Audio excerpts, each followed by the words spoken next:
Welcome to Class Time English Language. I am Charlene Woodburn. I notice that in your work, you have been doing your writing and you have been doing very good. But you have been writing a lot of wills and you have been ignoring shall. Is it because you are not comfortable with the word shall? Today, I am going to help you to improve that as we look at using shall and will. Let us look, before we go into our lesson, at our CSEC English A copyright objectives.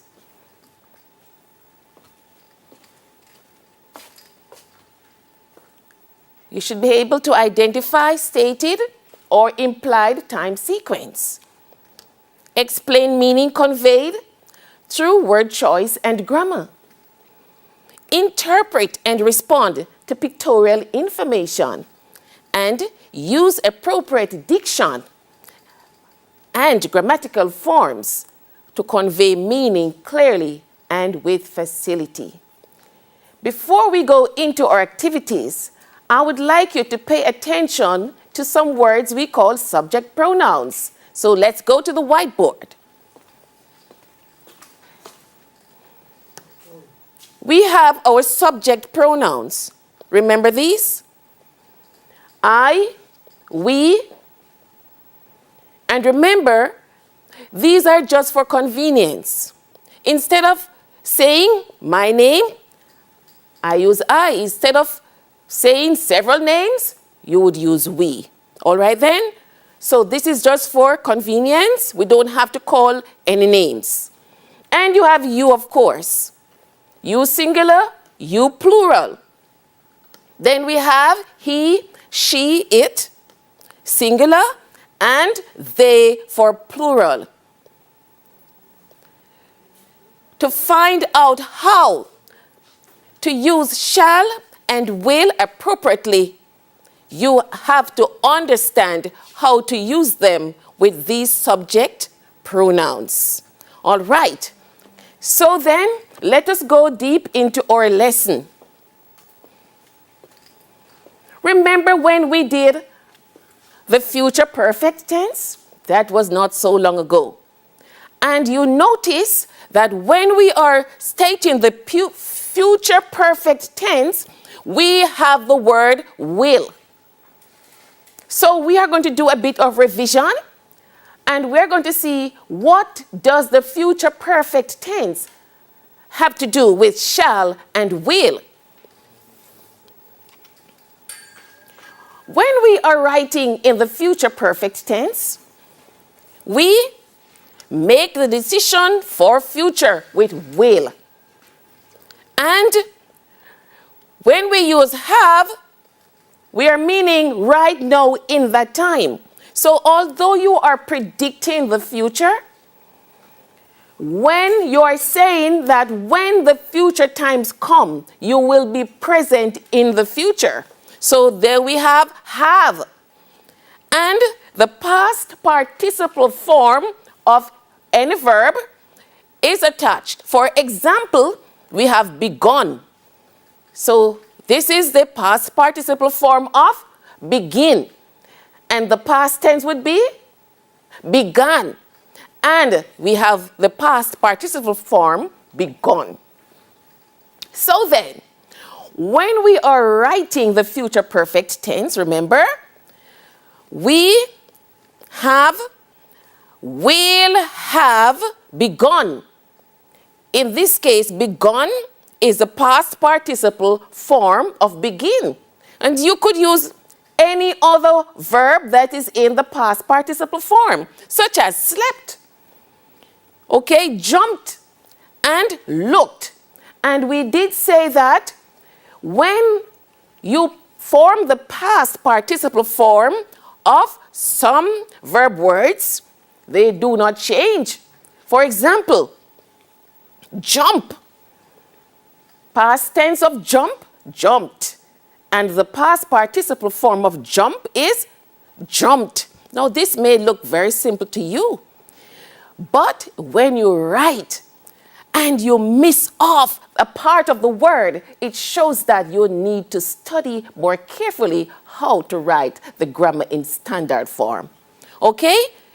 For example, we could say, by Friday, I will have begun my revision for the test. So I am looking into the future, and this would be the future perfect tense in expression. Let us move forward. So then, we had looked at the definition for the future perfect tense. And according to the Concise Oxford English Dictionary, we saw that future, okay, in grammar is of a tense, and it's expressing an event yet to happen. So the future tense expresses an event yet to happen. Bear that in mind as we progress our lesson this morning. And if you are going to express the future perfect tense, then you would say that it is a tense of verbs. So right away, you should remember that 3 verbs form the future perfect tense. Okay then? And the other word for when more than one verb form a tense, you call that a verb phrase. Very good. All right. So the future perfect tense expresses, okay, completion in the future, okay? And this is an example. Will have slept, will have begun, will have eaten, will have plus the past participle form. So you are seeing then that will is expressing future, and we said that we are looking at shall and will in this lesson. So right away you are seeing that there is a commonality between the future perfect tense and the use of shall and will. All right. So note that if you have already made up your mind to do something, you do not say shall or will. Some of us will make that error. You're still making that error, right? You're saying, I am going to do something. Okay, when you're not even sure if you'll get it done. So if you have already arranged to do something, if you have made up your mind before you spoke, okay, you say am. But if you, on the spot of the moment, right, are deciding that you would like to do something, then you use will. Okay? For example, I'm going to sleep at midnight. Okay? That would be you in error trying to express the future. But you do not really know if when midnight comes, you will be in that state of unconsciousness. You will be asleep. You're not sure. So you really want to make a prediction, not state something that is certain because you don't really know. So you should say, instead of saying, I am going to bed at midnight, okay? You will say, I will have been in bed at midnight. I will have been in bed at midnight because you don't even know if when midnight comes, you're going to fall asleep. All right. So let us have a conversation to kind of cement this concept. We already have seen that what is common between the future perfect tense and this lesson in the use of shall and will is that the future perfect uses will.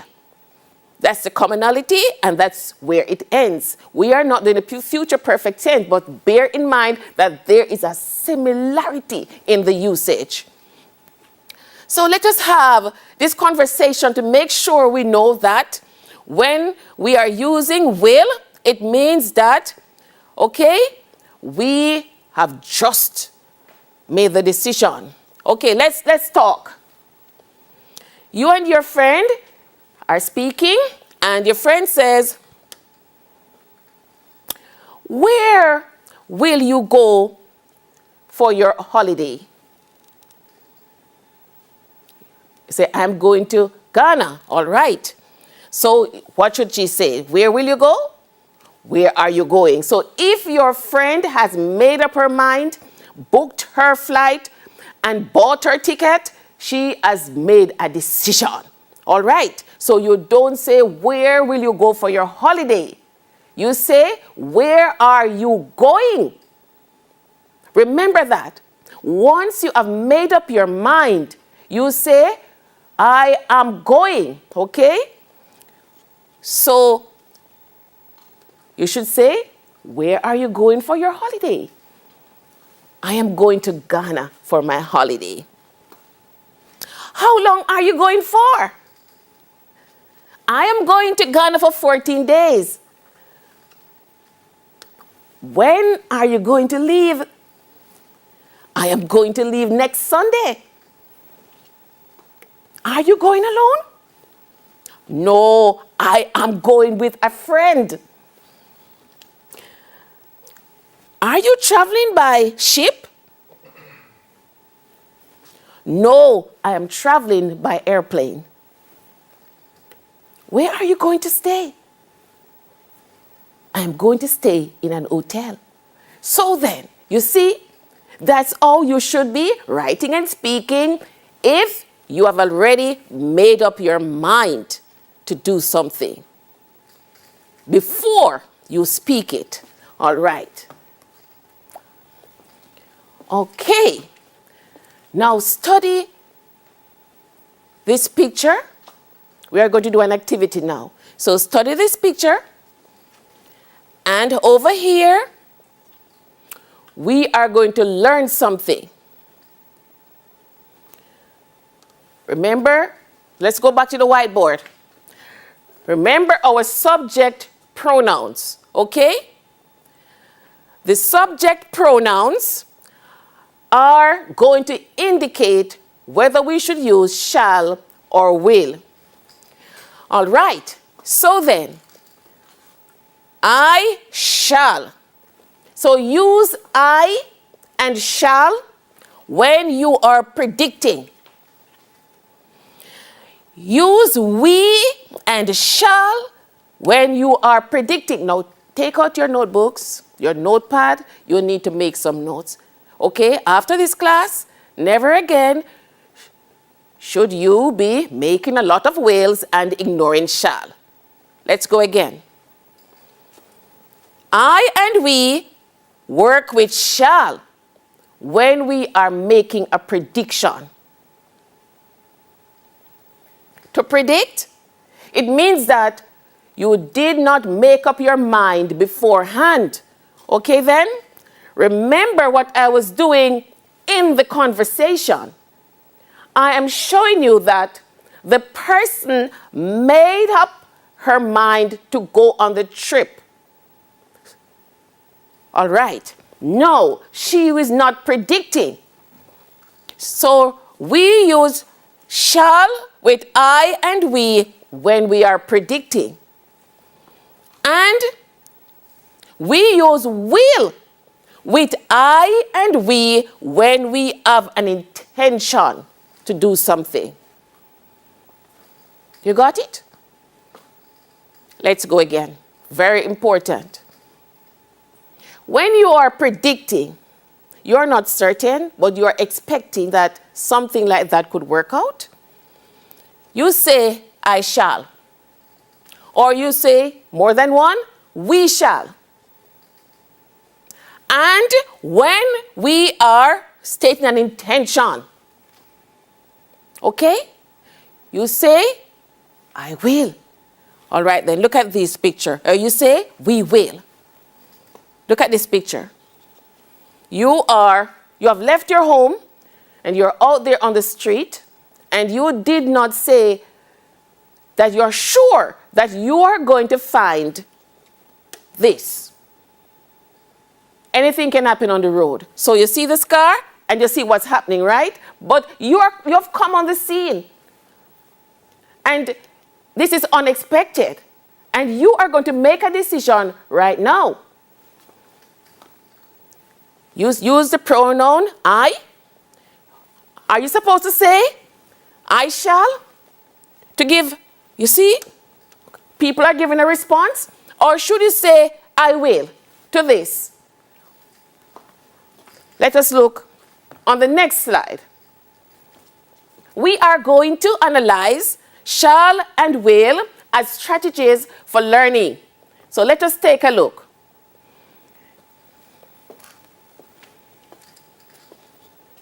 According to the Concise English Dictionary, shall and will. With I and we, shall should be used to form the simple perfect tense. Okay? Simple future tense. Future, that should be future. My apology, future tense. Okay? I love the perfect tense. It's very sophisticated. Okay, the simple future tense. Expressing a prediction of a future action. Okay then? While will is used to express an intention to do something. So I'm going to go back to the picture. Is it that when you come upon the car that has been broken down, you are going to predict or you're going to state your intention?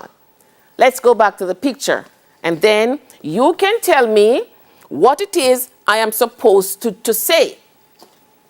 Remember, it's either a prediction or it's an intention. What do you think? Intention, of course. I want to help this man get the car started. I will help you push. I will help you push it. That's what he said. I will help you push. Okay? So I will. Okay? An intention has been expressed, not I shall. So I will help you push the car. Very good. No prediction there. All right then. So let us, before we go to this, let me remind you of some other things that have to do with will and shall.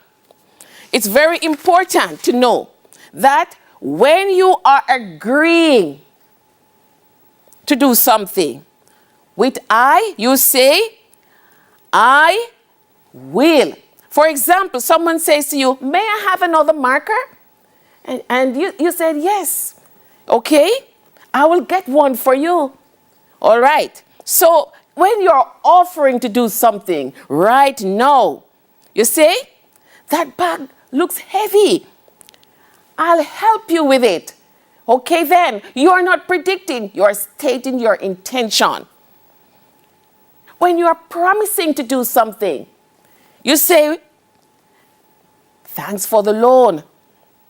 I'll pay you back month end. That is, you are intended. Okay? So we also use will whenever we go to the altar. Those who go to the altar. And the marriage officer says, will you?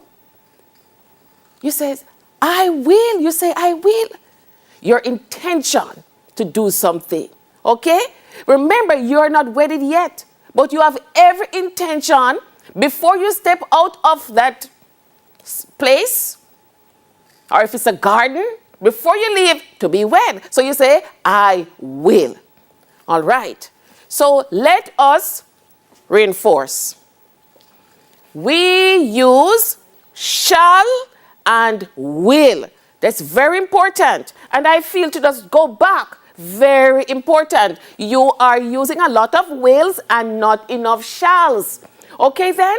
And that word is just there, suffering for attention. So let us go again. When do we use shall again? When we are predicting. We have not made up our mind, but we use it with I and we.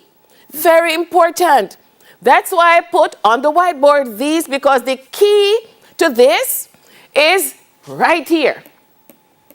You know, the English grammar is very funny because there are some words in the English language that we can't really explain, but that's how it is. So I and we are special.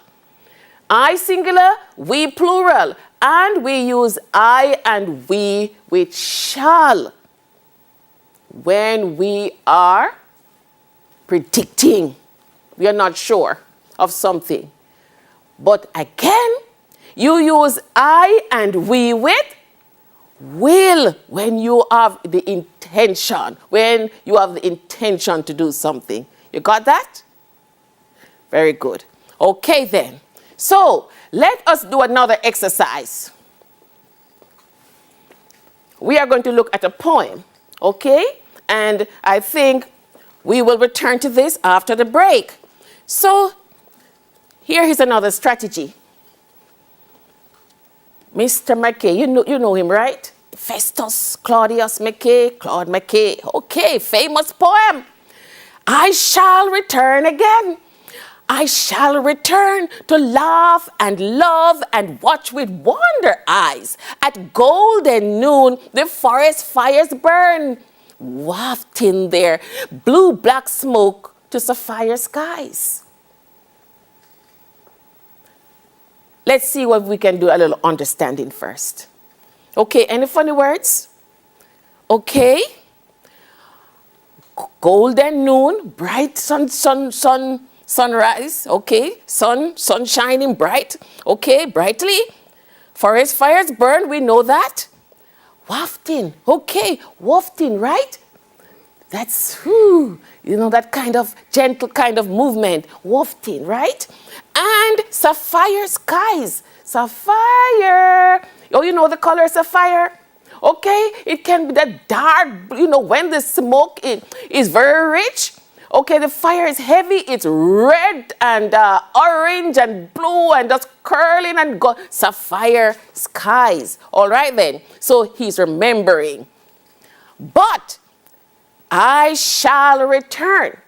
Now, I, subject pronoun. Does he know for certain if he'll return, or is predicting that he will return? He doesn't even know if he's going to live for tomorrow. Okay, so he's predicting. He's predicting. I shall return. He never did. Okay, I shall return, he says. I shall return to laugh and love and watch with wonder eyes. Wow. At golden noon, the forest fires burn, wafting their blue-black smoke to sapphire skies. So that's one example, okay, of shall. All right. Very good. So that's very important for us to remember. Here we go again. 4 more examples. With I shall be late for work. You're traveling and you come upon a roadblock. You know what you're always saying? You will be late for work. That's what you're always, not after this lesson. Let us revise and go back a little at what we have been doing. Now, we have some subject pronouns which we are using today for convenience. It stops us from calling a lot of names. So I is me and we, more than one person, okay? So with I and we. So you do not use will all the time and you're afraid to touch shall. It sounds so funny when you say shall, but just practice after today's class and it shall come easier. Now that's my prediction. Okay, so with I and we, shall should be used in the simple future tense. Everything about beyond this time, shall is used with I and we. Okay?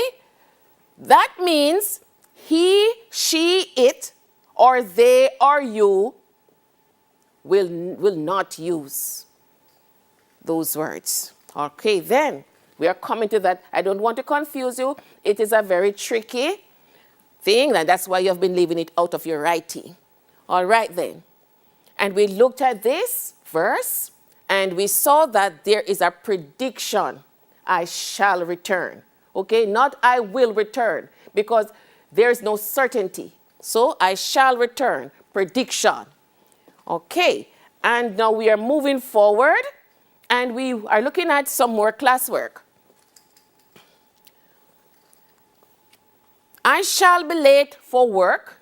Okay, you're leaving out and you're not really sure, but you're thinking that based on the time, you know, it's possible that you could be late. Sometimes you think you're going to be late and you're not. So that's why it's prediction. I shall be late for work. We shall overcome this trial.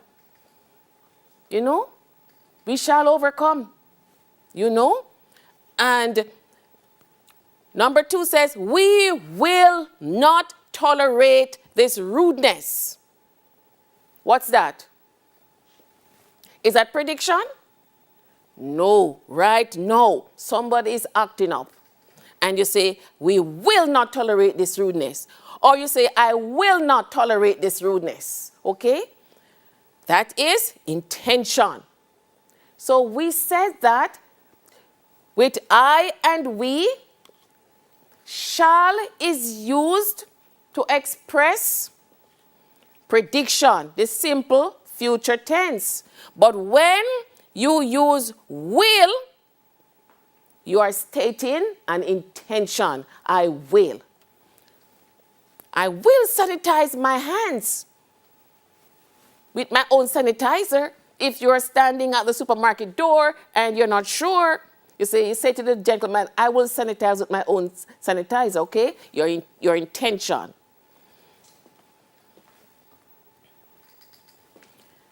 Let's work some more examples, right? We have to work, classwork.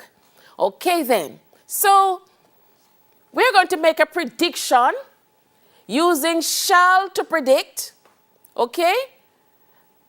What will happen in the future in the simple future tense. Now, number 1, let us go work together. You and a friend want to do something this evening, but you don't know what, so you ask the friend what? What do you ask the friend?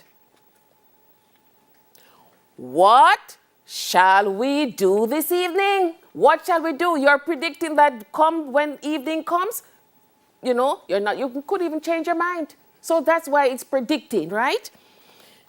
Number 2, you try on a jacket in a shop, you know, you go shopping and you want to see if it fits properly. You're not sure whether to buy it or not. You turn to your friend. You ask your friend for advice. What do you ask her? Shall or will? Shall I buy it? You say, shall I buy it? Okay. Well, you're expecting, you're predicting. Shall I buy it? Okay. And you may say, yes. Okay, it looks good on you or something like that. Okay, number 3. Father's Day is coming up. You want to give your uncle a present, but you cannot decide on what. You ask your mother for advice. What shall I get, Uncle Jack? What shall I? What shall I? Because you're just expressing the prediction that you're in your mind, you want to buy a present, okay? What shall I buy, Uncle Jack? Okay, following? All right, let us continue.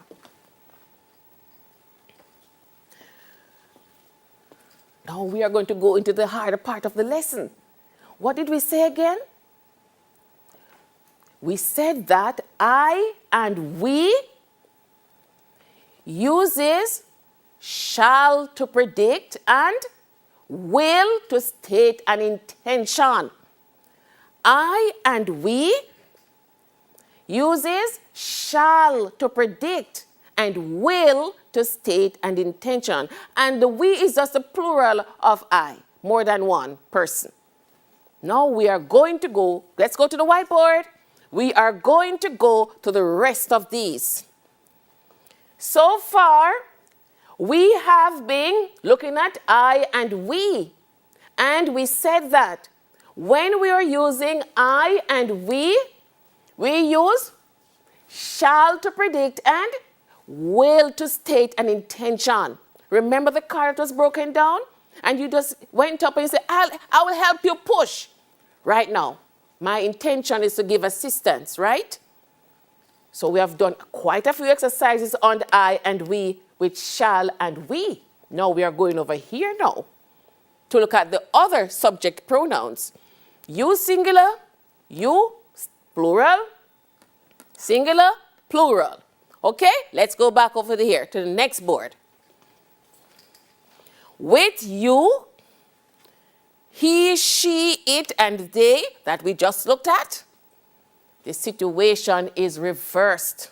Now, don't take it easy. Don't get confused. Just work along with me, right? Okay. Simple future is expressed with will, while shall expresses an intention or command. So, with I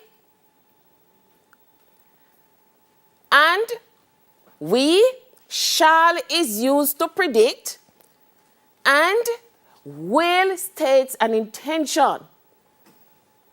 For the other subject pronouns, you, he, she, it, and they, when you are expressing the simple future, you say will. Okay? And shall expresses an intention or command.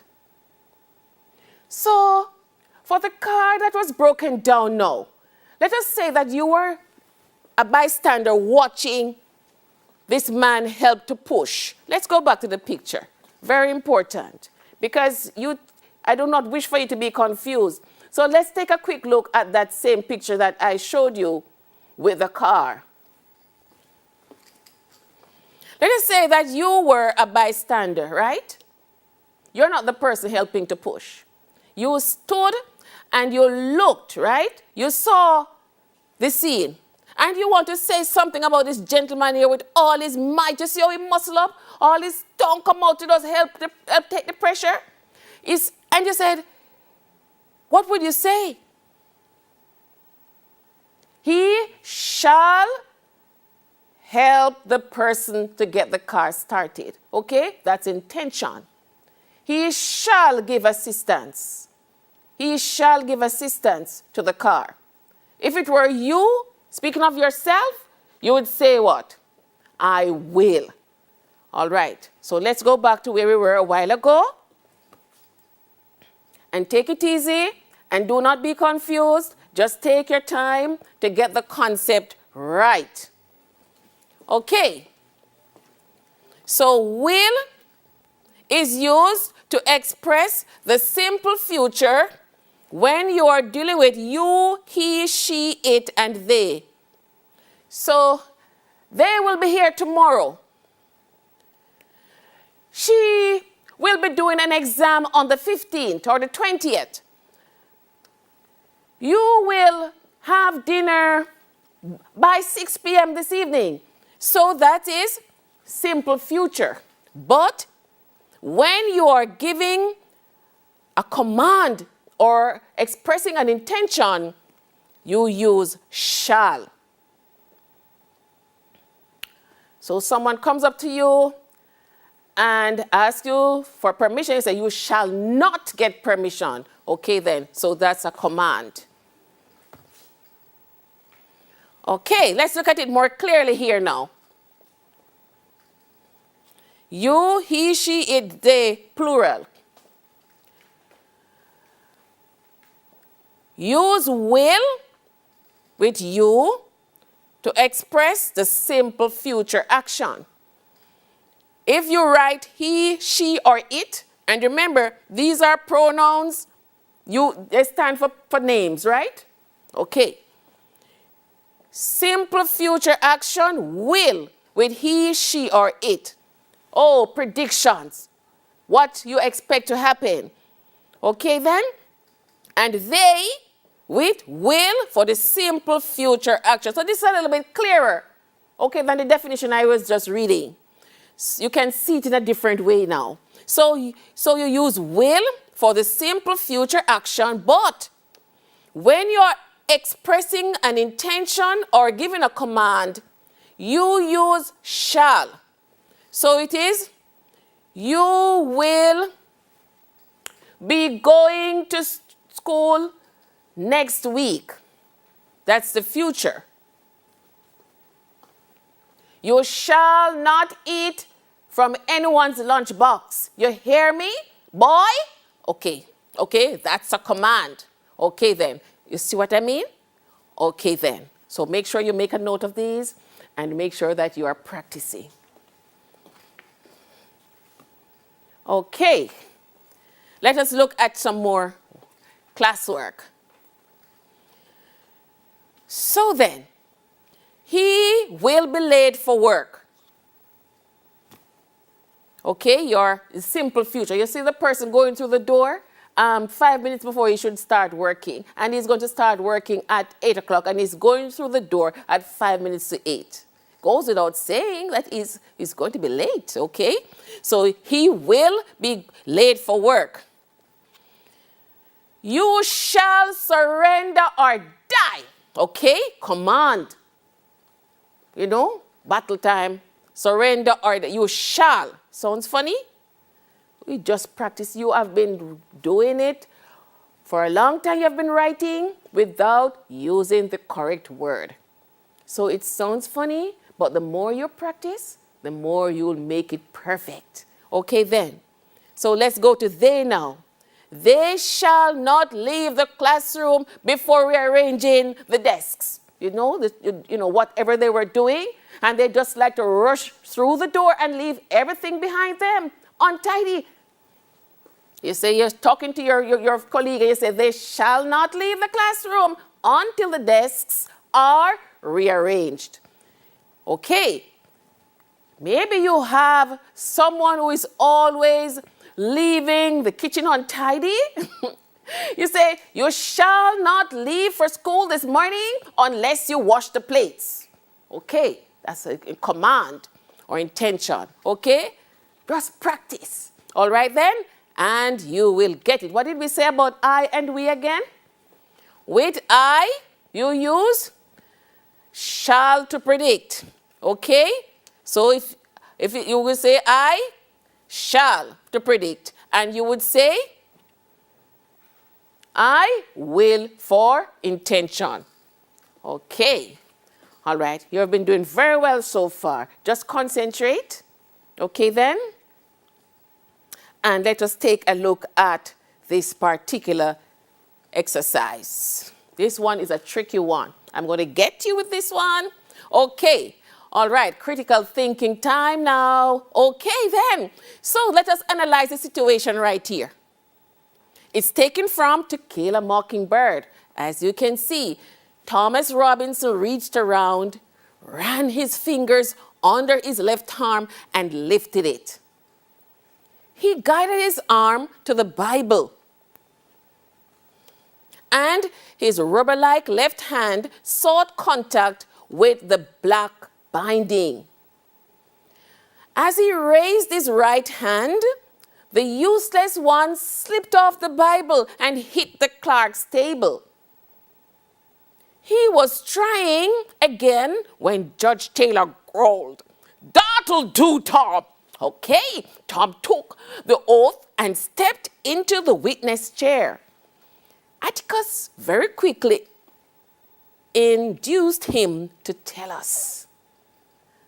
All right, let's get the context first. Okay, where is Tom here? He's in court. Okay, then. And it's time for him to go into the witness box to give his testimony. Did you rape Maela Ewell? Okay. And Atticus is going to prove that he did not. And of course, he has to take the oath. But what do we know about Tom? One of his arm is no good. Okay, he has no use in it. It cannot lift anything. It is as good as dead, only it is still on his body, right? So he can't use it voluntarily. So as the order of court goes, right, he has to lift the Bible with that hand. And he's trying his best, but he cannot make it. Just imagine. And the judge issues, does the judge predict here? Or does the judge give a command? Command, of course. Your Honor, okay, is giving a command. That'll do, Tom. Okay then. So let's see. This is a contraction, right? A contraction. Let us go to the whiteboard very quickly to look at this contraction. This contraction stands that'll, okay? So let us look right over here. And we have that, okay, will, okay, can you see it? Okay, that will, and to shorten now, and we can leave out either one letter or two letters in a contraction. So we have that, apostrophe, LL. All right then, that'll do, okay. And we also have that, shall. Okay, I'm testing you this morning. That shall. And how would we contract shall? All right, let's do the same thing that we did with the will. So we have that, okay? Can you see it? Okay? And we have ALL. Okay. Now, let's go over here to the screen. I'm checking to see how well you are thinking. I'm going to go back to the extract shortly, but just a reminder. When you are expressing an intention or command with you, he, she, it, or they, you use shall. Remember that. And we looked at the extract and we saw that the judge had issued a command to Tom. Okay. So then, according to the Oxford Standard Dictionary, okay, concise English dictionary, we should expect shall to be in the extract. Even if you replace Tom with you, from, first person the judge, Tom second person, or you would say he, it is still shall to express a command. So let us go back to the extract now. And I'm checking to see how well you are thinking today. This is your big critical thinking. Let's go to the whiteboard, critical thinking exercise. The judge said, that'll do, Tom. And that's a contraction. Now, is it will do or shall do, Tom? Based on the work that we looked at on the screen, should the judge be saying will do or shall do to Tom? Shall do, because it's a command. Okay, very good. Therefore, which of these is correct? Come over here on the screen, right here. This one here, let me mark it for you. Okay? Is it this or this? Which of these do you recognize here? Which? This. But the judge is expressing a command. So it should be this. Yes, that's right. Should be this. So when you are reading as an active reader, you often have to look and see where there could be slips in your text. All right? So let's go back to the extract. So the judge, the writer, should have written here and make the judge say That'll do, Tom. Okay? That'll do. Okay? Meaning that shall do. Tom, that shall do. Do not try to lift the Bible with a dead hand anymore. Enough. That shall do. Go on and take the oath. So that'll do. So the next time you want to write a contraction and give a command or state an intention or give an instruction, remember, don't put that'll with he, she, it, they, you. THAT''ALL to contract for that shall. And why? Because shall is used to express a command or instruction or intention, okay, with he, she, it, they, or you. That's how it is. Okay, then. Very good. Make a note of that. Let us work another one. Let us look at this extract. Analyze how will is used in this extract. Of course, this is from Orchids by Simmons MacDonald, okay, one of your poems. This morning, the bud at the stalk tip unfurled. I think I'll pluck the full-blown blooms and press them between pages of memory. Perhaps in their thin, dried transparency, I'll discover their peculiar poetry.